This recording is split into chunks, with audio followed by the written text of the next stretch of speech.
G'day guys! This morning I put out a video with my first thought reactions to the new World Eaters rules for 10th edition.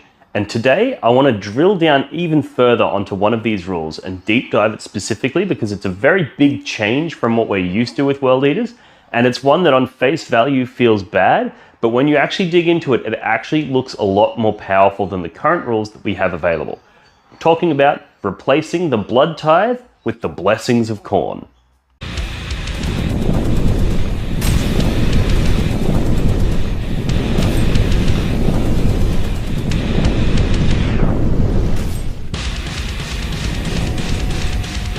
Welcome to the Blood God!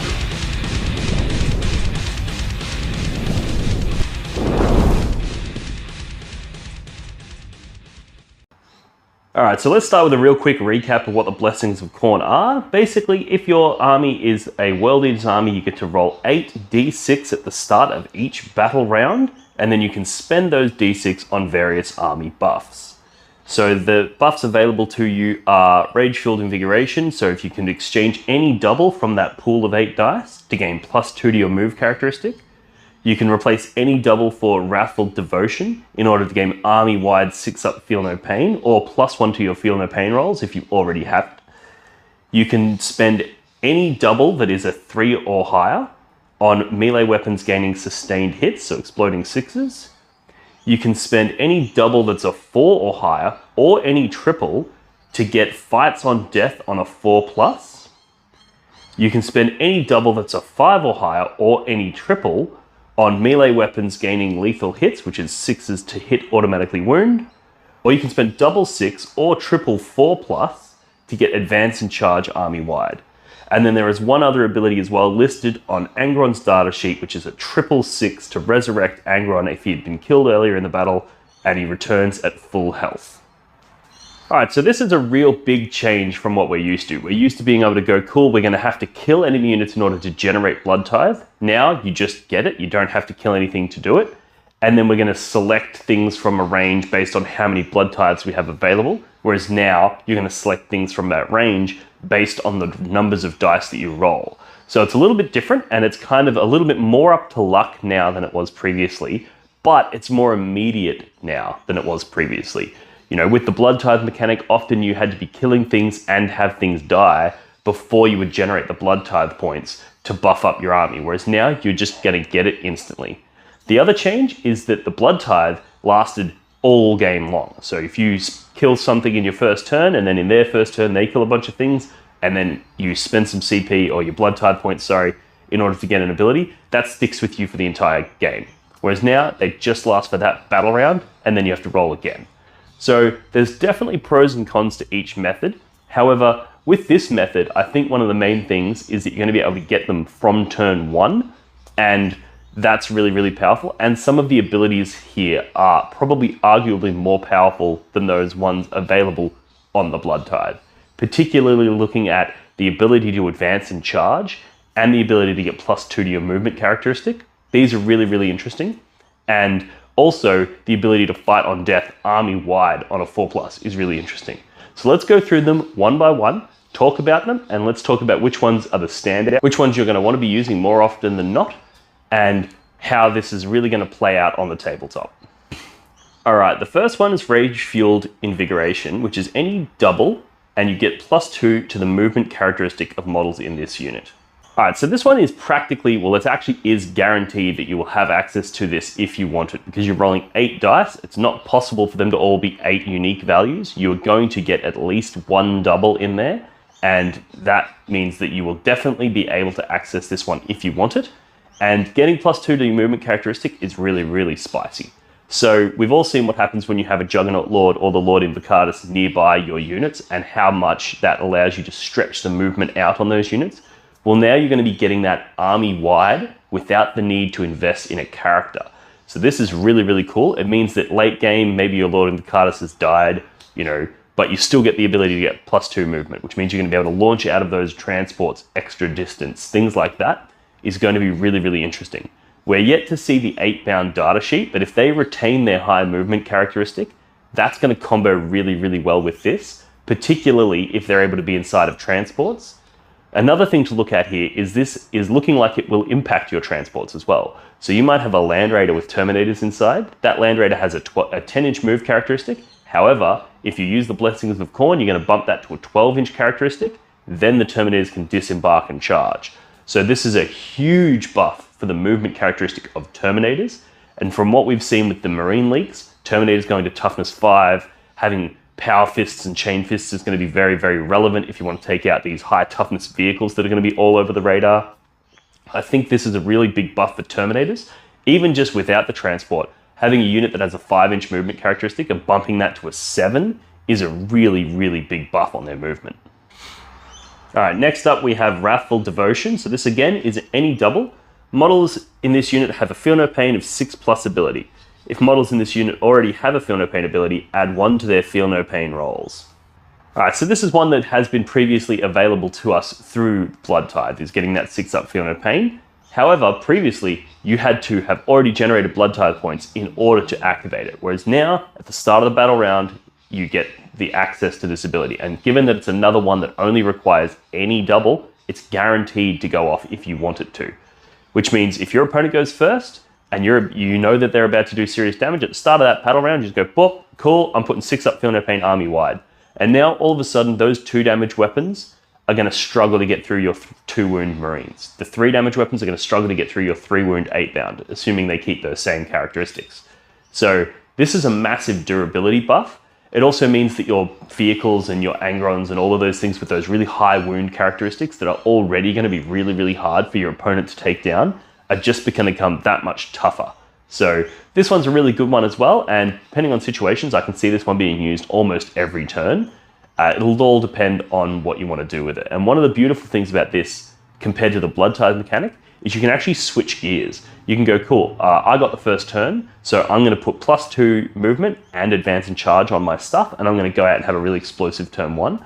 Or my opponent got first turn, so I'm going to put a 6-up Feel No Pain and Fights on Death on my units. So it's going to allow us to play multiple different styles and pivot from one style into the other on a battle round by battle round basis. So really interesting stuff there, and the 6-up Feel No Pain is definitely critical to making that sort of binary play style work.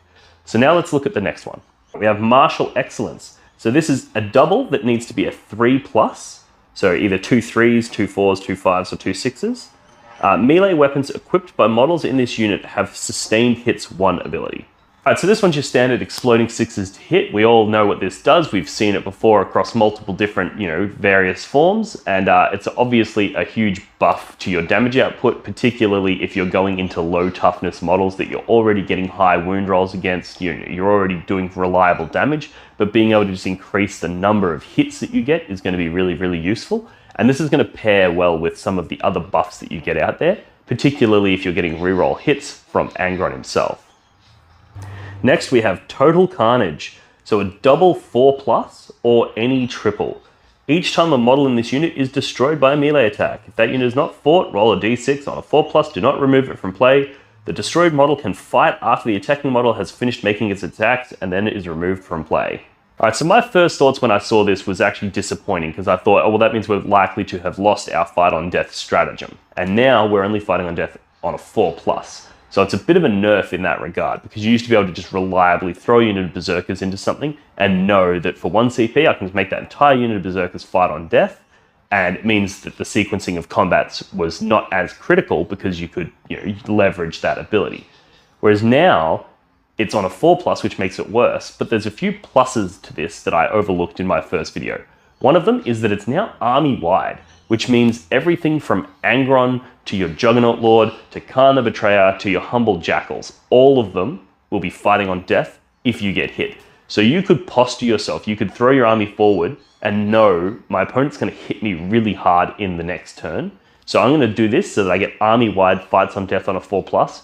And who wants to charge Angron and kill him in combat knowing that there's a decent chance that he's going to fight on death, kill the thing that just charged him, and then in later turns, you're going to have the capacity to resurrect him anyway, bringing him back with full wounds.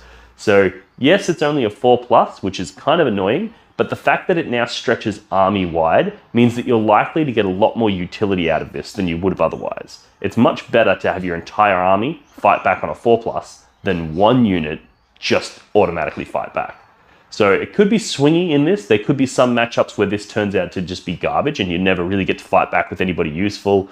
You know, maybe the Eviscerator in your unit doesn't fight back, but a bunch of the regular Chain Axe guys do, that sort of stuff. But there's also going to be the other side of that. There are going to be games where this is just absolutely game-changing, and every time they charge one of your characters, they die as well, and then you charge their characters and you live. So there's going to be this, you know, real trading card game where you have the advantage in that your cards, you basically get to keep them on a 4+. So really, really powerful ability there, and I think this one's going to be probably one of the most commonly used of the lot. Next, we have Warp Blades. So this is a double 5+ or any triple.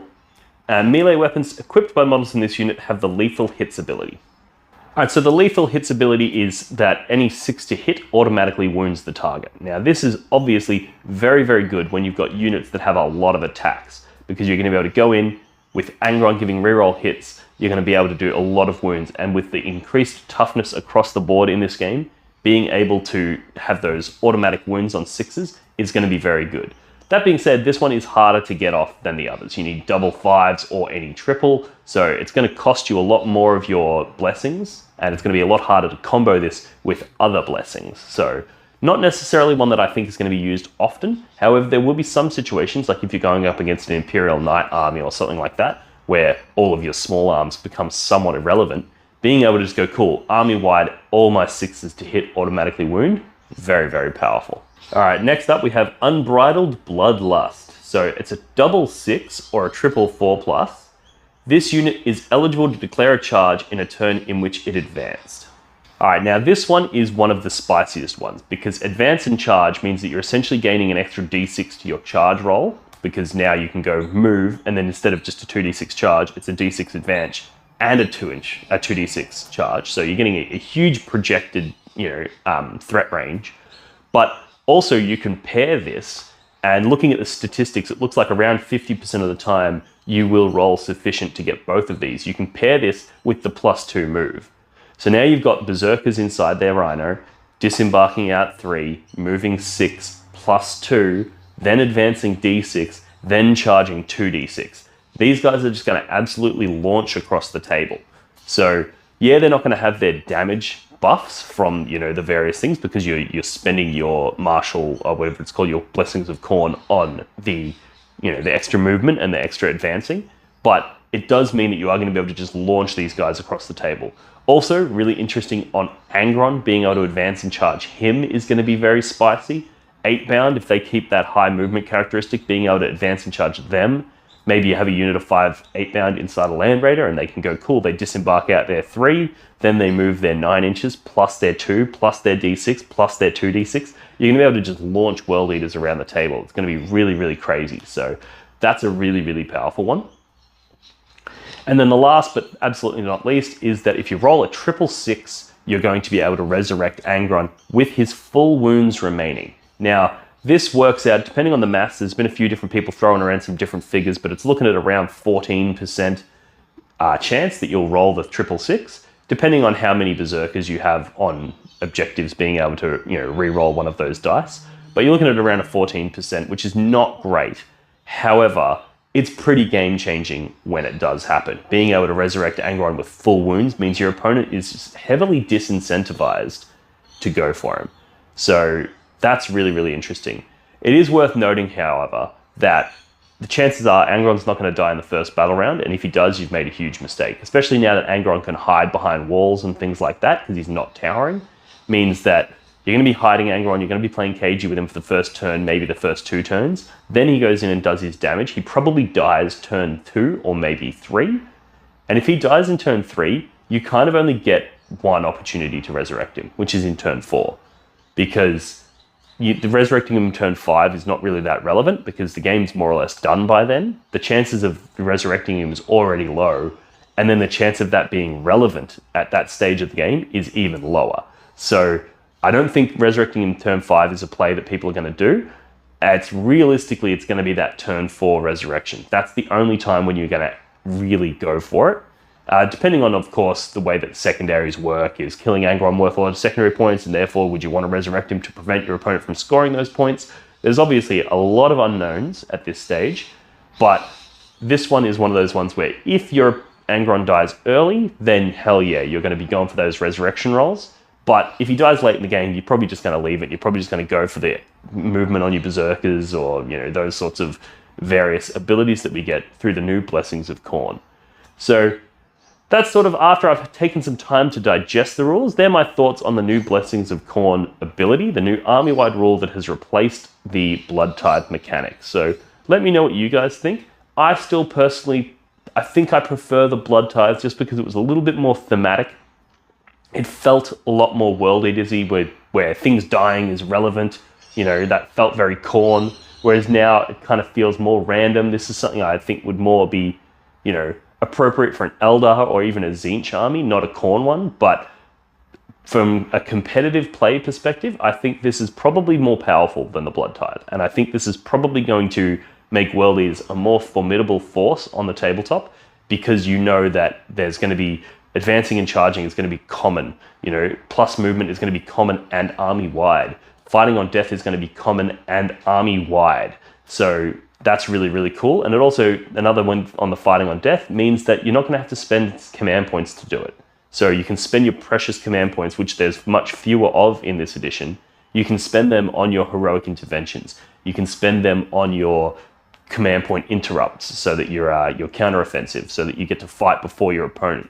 There's a lot of things that you're going to want to be spending your command points on, so it's kind of good that Fights on Death is now tethered to the Blessings of Khorne. Anyway, let me know what you guys think in the comments below. Let's get a conversation going. We've got the other video where we can talk about all things World Eaters from this faction focus reveal, but in this video, let's talk specifically about this new Blessings of Khorne mechanic and what you guys think this means for World Eaters players. Thanks for tuning in, guys, and I'll see you in the next one. Cheers.